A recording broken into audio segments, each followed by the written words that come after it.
শুরুতে আপনাদের সকলকে রসায়ন স্কুল চ্যানেলে স্বাগতম। আজ আমরা তরল পদার্থের আচরণের অন্যতম প্রধান একটি রহস্যের গভীরে প্রবেশ করব। এই আলোচনা থেকে আমরা খুব চমৎকার একটা ব্যাপার জানব, কিভাবে তরলের একটি বিশেষ ধর্ম, যাকে আমরা পৃষ্ঠটান বা সারফেস টেনশন বলি, সেটাকে একদম নিখুঁতভাবে ল্যাবরেটরিতে পরিমাপ করা যায়। আচ্ছা, চলুন একেবারে গভীরে প্রবেশ করা যাক। এই পৃষ্ঠটান জিনিসটা আসলে কি? দেখুন, তরলের ভেতরে থাকা অণুগুলোর মধ্যে একটা অদৃশ্য আকর্ষণ বা সংশক্তি বল কাজ করে, আর এই বলের কারণেই তরলের একদম উপরের স্তরটি একটা টানটান ইলাস্টিক বা স্থিতিস্থাপক পর্দার মতো আচরণ করে। বিজ্ঞানের ভাষায় আমরা একে গামা অক্ষর দিয়ে প্রকাশ করি, যার একক হল নিউটন পার মিটার। একটু ভেবে দেখুন তো, এই অদৃশ্য পর্দার কারণেই কিন্তু মাকড়সা দিব্যি পানির উপর দিয়ে হেঁটে যেতে পারে। আজকের এই আলোচনাকে আমরা একটা সিলেবাসের মতো ভাবতে পারি।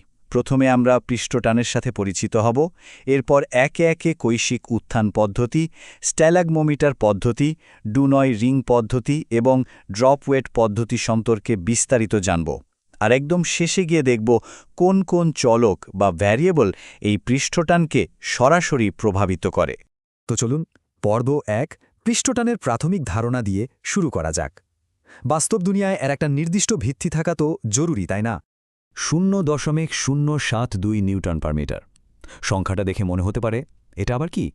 আসলে এটি কোনো সাধারণ সংখ্যা নয়। সাধারণ ঘরে তাপমাত্রায় বিশুদ্ধ পানির পৃষ্ঠটানের মান ঠিক এটাই। বিজ্ঞানীদের কাছে এটি অত্যন্ত গুরুত্বপূর্ণ একটা রেফারেন্স পয়েন্ট হিসেবে কাজ করে, যা দিয়ে অন্যান্য তরলের পৃষ্ঠটান খুব সহজেই মাপা যায়। এবার আসা যাক আমাদের দ্বিতীয় পর্বে, পরিমাপের সবচেয়ে জনপ্রিয় পদ্ধতি, কৈশিক উত্থান পদ্ধতি। এই পদ্ধতিটি মূলত নির্ভর করে একটি সরু নলে তরল কতটা উঠছে বা নামছে তার ওপর। এই পদ্ধতির গাণিতিক সমীকরণটি একটু দেখে নেওয়া যাক। গামা সমান আর এইচ রো এবং জি এর গুণফল, যাকে 2 দিয়ে ভাগ করা হয়েছে। এখানে আর হল কৈশিক নলের ব্যাসার্ধ, এইচ হল তরলের উচ্চতা, গ্রিক অক্ষর রো দিয়ে তরলের ঘনত্ব বোঝায়, আর জি হল অভিকর্ষজ ত্বরণ। প্রতিটি চলক নিখুঁতভাবে মাপতে পারলেই কিন্তু আমরা পৃষ্ঠটান পেয়ে যাব।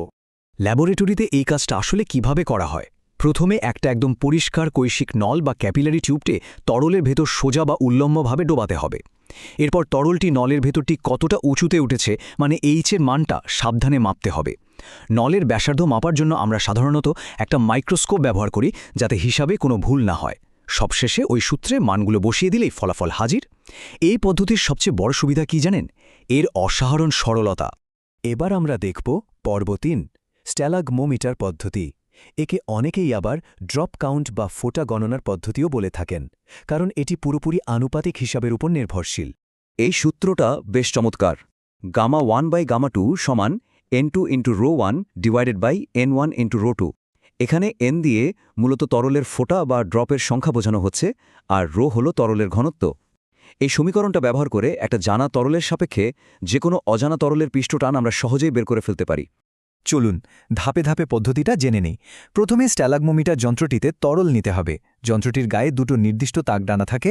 তরল যখন ওই দাগ দুটোর মাঝখান দিয়ে পড়বে, তখন ঠিক কতগুলো ফোঁটা তৈরি হলো সেটা খুব সতর্কতার সাথে গুনতে হবে। এরপর রেফারেন্স তরল হিসেবে পানি নিয়ে ঠিক একই কাজের পুনরাবৃত্তি করতে হবে। মজার ব্যাপার হলো, কৈশিক উত্থান পদ্ধতির চেয়ে স্ট্যালাগমোমিটার ব্যবহার করলে আমরা সাধারণত অনেক বেশি নির্ভুল ফলাফল পাই।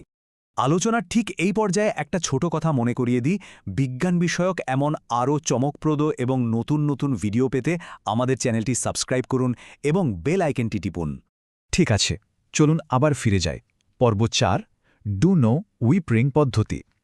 ল্যাবরেটরিতে যখন আমাদের একদম হাই লেভেলের প্রিসিশন বা সর্বোচ্চ নিখুঁত ফলাফলের দরকার হয়, ঠিক তখনই আমরা এই পদ্ধতির দ্বারস্থ হই। আচ্ছা, এই স্লাইডের সবচেয়ে ইন্টারেস্টিং ব্যাপারটা কি জানেন? এই সূত্রটা খেয়াল করুন।